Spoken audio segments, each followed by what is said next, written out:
Alright, this is a bit more of a pop culture history than some of the stuff that I've done before. This particular video slash lecture is on sort of the history of early Western computer role-playing games. Something that I myself am very attached to hobby-wise. When addressing the history of entertainment, no part of that great whole there is more neglected than video games. Even when you're looking at things like Hollywood, or even something as as out of the way as burlesque, you can find large histories, flawed or otherwise. There have only been a few histories charting the development of computer games, much less so than some of the earlier developments in the genre, such as Western role-playing games, especially ones that were developed for the computer, like from the 1970s, the late 1970s and onwards. Notable attempts to properly order and chart the development of computer role-playing games, or CRPGs for short, come in the form of, say, Matt Barton's Dungeons and Desktops, which I'm sure a few viewers might be aware of. This sort of charts the history of computer role-playing games from D&D all the way through the early 2000s. Now, it succeeded in a certain measure, although I think after its publication there were a lot of people coming out of the woodworks to go and annotate and correct Barton's history, mostly because very few people really went and attempted to collect all of those things together, and the buzz of that book created I think it's almost a decade ago, that people were going and making corrections, including some of the developers of those older games. Some of the earliest CRPGs would sort of go in and create these differing schools of development and gameplay philosophies that can still be somewhat reflected in modern role-playing games in general. To begin, during the 1970s, two major forces in particular would influence the development of sort of the first CRPGs. The increasing familiarity and interest in the fantasy literary genre experienced in America, especially due to the popularity of authors like J.R.R. Tolkien with his Lord of the Rings saga, and Michael Moorcock's Eternal Champion, would go and would inspire in a way to others to create their own fantasy, especially with regards to high fantasy. In both writing, film, art, and especially, at least to posterity, in the form of gaming. Thanks in no small part to Tolkien's literary influences in particular, as well as literary figures like Conan and stuff like that, Gary Gygax and Dave Arneson developed a basic rule set for a pen and paper role-playing game that was a departure from the typical military war gaming genre, such as in particular Gary Gygax's former game Chainmail. Dungeons & Dragons, unlike Chainmail, focused on single characters rather than entire armies. So each player would control a single character, going through scenarios with a number of other players in a small party or group, sort of like the Fellowship of the Ring in Lord of the Rings. This game focused more on cooperation in between individual characters in order to defeat the DM, or the scenarios created by the DM, or Dungeon Master, who was a player who arbitrated the playouts of different storylines and stuff like that, and sort of played what would be seen today as the computer aspect of the game rather than the player aspect. The original release of Dungeons & Dragons in 1974 was extremely popular and would become sort of the ground zero for modern RPG rule sets. It is in this environment where the first CRPGs began to surface. The first known CRPG, for which the source code still exists anyway, goes by the name of Petit 5. It was developed and released in 1975 by a man named Rusty Rutherford on the Plato mainframe system, or programmed logic for automatic teaching operations, at the University of Illinois at Urbana-Champaign. After he was inspired by playing D&D during the summer of that same year, Rutherford, in a statement given to the above-mentioned Matt Barton, gave an account of his design choices for the game. Quote, "During this period, the program D&D, that's D-N-D, was reputedly in development, but never seemed likely to appear on the system. So I decided to try my hand at it. I had to compromise a lot. First of all, the multiplayer feature was often promised but never implemented, so I wrote a solitaire game. The available storage space only allowed for a single-level dungeon with 40 to 50 rooms. The dungeon design was the same for every user, but the monsters and treasures were random, created at the same time as a new character, and stored with that same character record. Only about 20 characters could be stored. When the game became popular, this turned out to be a real hassle. I used the basic features of D&D as much as possible: hit points, monster levels, experience and treasure, awards, and so on. The character was a combined fighter, magic user, cleric. In a monster encounter, the character had the choice to fight, cast a spell, or run. After that, if the monster was not defeated or avoided, it was a fight to the finish, run entirely by the computer." End quote. Here is the groundwork of the CRPG design: monsters, loot, exploration, and combat with outcomes decided by character stats and dice rolls in the form of a random number generator, essentially cramming as many rules from D&D as possible when limited to a computer memory storage measured in mere kilobytes. Petit 5 is the beginning of a design trend in CRPGs that was continued in the following game, D&D, that's in lowercase. Shortly after the release of Petit 5, a very similar game in terms of gameplay was released under the name lowercase d, letter N, D. Written from 1974 to 1976, the game was actually taking shape in 1975 after the release of Petit 5. Created by Gary Wisenhunt and Ray Wood at the Southern Illinois University, the game was meant to be an improvement on Petit 5 due to reasons better explained by the programmers themselves. In an interview with Carrie Martell, quote, "What was your goal with making D&D? Ray Wood: The reason we wrote the game was because Petit 5 wasn't reliable. In those days, there were a lot of tight restrictions on memory, so the space to write a game was very limited. Each location of Plato terminals was restricted to so many pages of memory. If the local system admin didn't think what you were doing was appropriate or worthwhile, he would delete your program.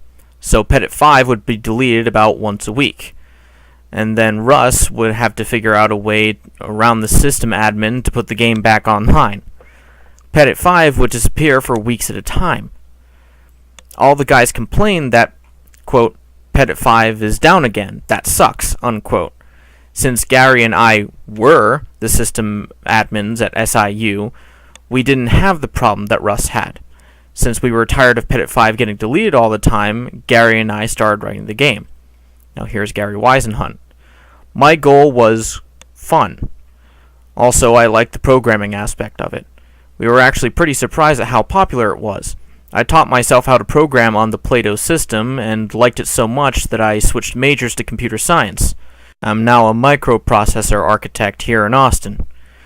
As we built the game, we added new features that we didn't see in other games, such as the orb, transporters, the idea of a boss monster. There was no term for that since there wasn't anything remotely like it at the time. We just wanted a final challenge against a very powerful opponent before you could win the game and have your character retire to the Elysian fields." Unquote. Here we see the creation of storytelling and objective-based gameplay centered around the retrieval of an orb and killing of boss monsters, the first of its kind.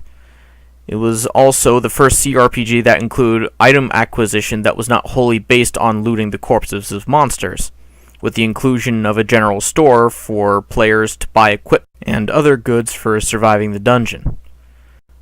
The final evolution of the Petit 5 design philosophy to appear before the commercial CRPGs of the home computer market began to exert their dominance is perhaps the most well-known of this group of proto-CRPGs among gamers today, Rogue. Developed in 1980 by Glenn Wichman, Michael Toy, and Ken Arnold for Unix systems at UC Santa Cruz, and directly inspired by Dungeons & Dragons, as well as Adventure, an early text-based adventure game not unlike Zork. Rogue was very much in tune with early games in terms of scope. The goal of the game, like many previous dungeon crawlers, or proto-dungeon crawlers, was to delve into a dungeon, leaving corpses in one's wake, gaining levels, and descending even deeper into the dungeon to retrieve and escape with the artifact, in this case, the Amulet of Yendor, without dying. A simple story comparable to the orb-retrieving storyline of D&D. While on the surface, Rogue seems to be spinning the genre's wheels in a sense, under the surface there is a vastly complex game for its time, even now for that matter. The main innovation of the game's design was what is called procedural generation, a game content creation routine that has been used to a lesser extent by Don Worth's 1978 Apple II game Beneath Apple Manor. Both games were developed concurrently without either developer's knowledge, apparently. Procedural generation is, in a nutshell, a method of creating data algorithmically, as opposed to manually. The use of it in games being the generation of content from a fixed set of variables via said algorithms, thus allowing for smaller file sizes, larger amounts of content, and randomness for less predictable gameplay. It is from procedural generation that a game such as Bethesda Softworks' 1996 CRPG Elder Scrolls II Daggerfall would generate a game world the size of the British Isles on less than 200 megabytes of memory. The way Rogue changed gameplay in comparison to its forebears was, quote, Rogue took randomization one step further to the appearance of items. For example, a tin wand in one game might function totally different from a tin wand in another game. This level of randomization enhanced the game's replay value and added a layer of difficulty, forcing players to think more strategically about item usage, unquote. This massively increased the game's replay value and increased the difficulty of the game to unheard of heights. A player could not possess the precognizant ability of a god because of several previous attempts to retrieve the amulet, as a green potion that healed a player in a previous life could poison a player in the next playthrough. Permanent death of one's character possessed a whole new meaning, as one's previous life experiences in the game was rendered meaningless, to a certain extent, starting the player at square one with nothing learned or gained. The game's simplicity, in both gameplay and source code, and popularity led it to being ported to nearly every computer platform of the time, including home computers. The game was so popular that it gave rise to a dungeon-crawling RPG subgenre, subsequently called the roguelike, which possesses hundreds of various takes on the concepts first realized by Rogue. Popular entries including NetHack, made in 1987, Angband, made in 1990, and Dungeon Crawl Stone Soup, in 2006. Concepts introduced in Rogue influenced RPGs for decades. Obvious examples like Diablo with its randomized dungeons and loot, and Dark Souls' dedication to punishing difficulty via major post-mortem consequences attest to the widespread influence of this venerable ASCII-based dungeon crawler. Another major player in the realm of early CRPG design was named Moria, developed in 1975 for the Play-Doh system by Kevat Dukombe and Jim Barton at the University of Illinois, the game is a game of firsts, as it was considerably different from Petit 5 and D&D in basic design, signaling the appearance of a second design trend during the 1970s CRPG revolution or outpouring, what have you. The game is perhaps the first CRPG not to draw directly from D&D or the works of Tolkien, at least according to a 2007 interview with Kevitt. Quote, "Believe it or not, we hadn't even heard of D&D until we started the project. I hadn't read Tolkien at the time. The guys doing D&D seemed to be having a good deal of trouble getting the bugs out of it, and I was curious about what made it so tough. When I thought up the notion of generating the dungeon on the fly as you walk around, I couldn't resist and prototyped a 2D top-down version. That was the impetus. Before you know it, Jim and I had turned it into a playable game, and we just kept adding features." Unquote. As mentioned above, the game took much of its initial inspiration from D&D, but that's where the influence ends. First, in terms of gameplay, include the following. Quote, "In Moria, we had a lot of firsts. First, to require food and water. First, to allow dual wielding. First, to assign offensive and defensive ratings onto weapons. First, to segregate arcane and priestly magic. First, to deal with secret doors by having players walk through a blank wall. First, in which groups of adventurers could team up and fight monsters together, in teams of up to 10. There are elements that we see nowhere else, including the ability to establish a camp for storage of excess gold and food, or the way, instead of inquiring about the cost of everything in a shop, you can tell the shopkeeper how much you want to spend, and he'll make suggestions. Perhaps the neatest element in this game is the ability to tie a string to a location and later instantly follow it back and return to safety, sort of a progenitor for the mark or recall spells later used by other RPGs." Unquote. A game of firsts indeed. In addition to the above, Moria was also the first CRPG to include first-person wireframe dungeon exploration perspectives rather than top-down, a design choice that would become a major element in CRPGs in general. Its multiplayer element essentially makes it one of the progenitors of what would become the modern MMORPG, or massively multiplayer online role-playing game. Not to mention being one of the first CRPGs to include party-based combat. It's an innovation that should not be downplayed.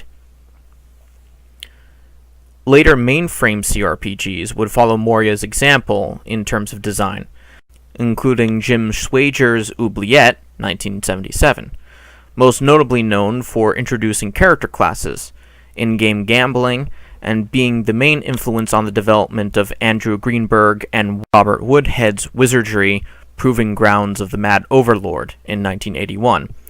With the development of Moria and Petit 5 around the same time, one sees that two schools of design developed during this period of proto-CRPG development on university mainframes. The top-down single-player, primarily single-character dungeon crawlers like Petit 5 and Rogue, and the first-person multiplayer and party-focused gameplay of Moria, Oubliette, Avatar, and scores of others. These two schools would influence the home computer-based CRPGs of later decades in ways often not taken into account.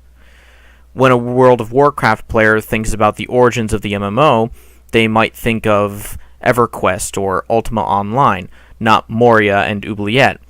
When one is amazed by the magnificent storytelling of Dragon Age Origins or The Witcher 3, they will most likely look back at Planescape Torment and not D&D as the progenitor of actual storytelling in CRPGs. Now, that's it for this particular section of role-playing game history in terms of the standard CRPG or the Western school of role-playing game development. But I do hope on charting a path through the 1980s in a subsequent paper as soon as I find the time to sit down for it.